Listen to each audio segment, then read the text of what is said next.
Have you ever wondered why we sometimes deny the truth, blame others, or act like a child when we are stressed or hurt? These are not just random reactions, these are called defense mechanisms. Welcome back to the channel. In today's video, we are diving into the fascinating world of psychological defense mechanisms, what they are, why we use them, and how they affect our lives. And yes, we will explain each one with simple real-life examples in Urdu so you can relate and understand better. So grab a cup of tea, sit back, and let's explore the hidden side of human behavior. Defence mechanisms एक unconscious psychological strategies होती हैं जो लोग अपने अंदर की anxiety और unacceptable thoughts और फीलिंग्स को प्रोटेक्ट करने के लिए यूज करते हैं, और ये मैकेनिज्म्स इमोशनल कॉन्फ्लिक्ट को डिस्टॉर्ट करने के साथ साथ स्ट्रेस खत्म करने में भी हेल्प करते हैं. Denial, refuse to accept reality.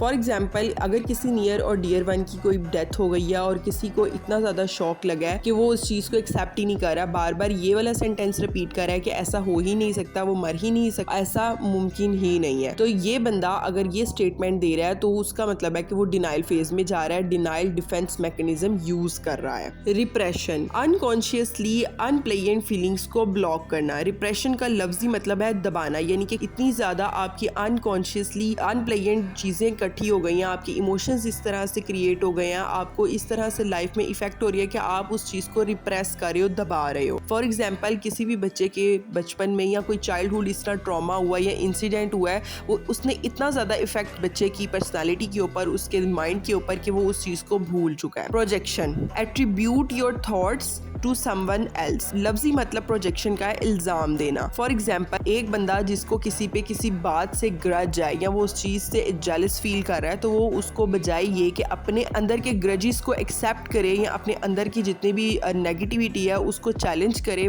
उल्टा वो उस बंदे को इल्जाम देगा ये मेरे खिलाफ है, दूसरों से मेरी बातें करता है या ये मुझे अच्छा नहीं समझता, यानी कि इनर जितने भी कॉन्फ्लिक्ट्स हैं उसको दूसरे के साथ एसोसिएट कर रहा है, प्रोजेक्ट कर रहा है. Rationalisation, creating logical excuses for behaviours actually emotions driven. वो बिहेवियर्स जो आपके इमोशंस के जरिए से ड्रिवन है उनको एक्सक्यूज बना के एक लॉजिकल वे में प्रेजेंट कर रहा है. फॉर एग्जाम्पल, आप देखते हैं कि एक बच्चा पेपर में अच्छा परफॉर्म नहीं कर रहा है या वो पेपर में फेल हो गया, तो वो उस चीज को इस तरह से एक्सप्लेन करता है कि ये सब्जेक्ट ही बहुत टफ था, ये टीचर ने ही नहीं सही पढ़ाया. Displacement, redirect your emotions to safer target. For example, किसी एक एम्प्लॉय को अपने बॉस से डांट पड़ी है और वो उस चीज को घर पे आके अपने बच्चों के ऊपर डिस्प्लेस कर रहा है, यानी कि बॉस ने एम्प्लॉय को डांटा और एम्प्लॉय ने अपने घर जाके अपने बीवी बच्चों के ऊपर वो गुस्सा निकाला, तो इसको हम कहेंगे ये डिस्प्लेसमेंट डिफेंस मैकेनिज्म यूज हुआ है. Regression, revert to child like behaviour in stressful situation.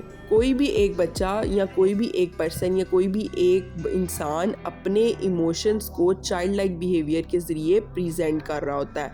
For examples, हम डेली रूटीन में देखते हैं कि फ़ीमेल्स मोस्टली कोई छोटी सी बात होती है तो उसके ऊपर रोना शुरू हो जाती हैं और उसके नतीजे में वो अपनी बात मनवाती हैं. सब्लिमेशन, ये एक सबसे ज़्यादा पॉजिटिव डिफेंस मैकेनिज्म है. इसमें क्या होता है कि अनएक्सेप्टेबल इम्पल्सिस को एक्सेप्टेबल एक्टिविटीज़ के ज़रिए से चैनल किया जाता है. फॉर एग्जाम्पल, कि अगर एक बंदे को गुस्सा आ रहा है या वो गुस्से का उससे पता है कि वो बहुत तेज है, तो वो अपना गुस्सा बजाय चीजें तोड़ के निकाले या किसी के साथ बुरा बिहेव करके निकाले, बल्कि वो उसको एक अपनी एनर्जीज को पॉजिटिव तरीके से यूज कर रहा होता है, यूटिलाइज कर रहा होता है. या अगर बच्चे हैं तो उनको ये टेक्निक सिखाई जाती है कि अगर आपको गुस्सा आ रहा है तो बजाय आप चीजें फेंकने के आप पिलो फाइट करें. अगर एक अडल्ट है तो उसको ये बात सिखाई जाती है कि अगर आपको गुस्सा आ रहा है तो आप एक्सरसाइज करें, वॉक करें या पानी पिए. So these were some common defense mechanisms that we all use, sometimes without even realizing it. If you found yourself in any of these examples, don't worry, it's normal, it's a part of human life. So take care of your mind and I will see you in the next video.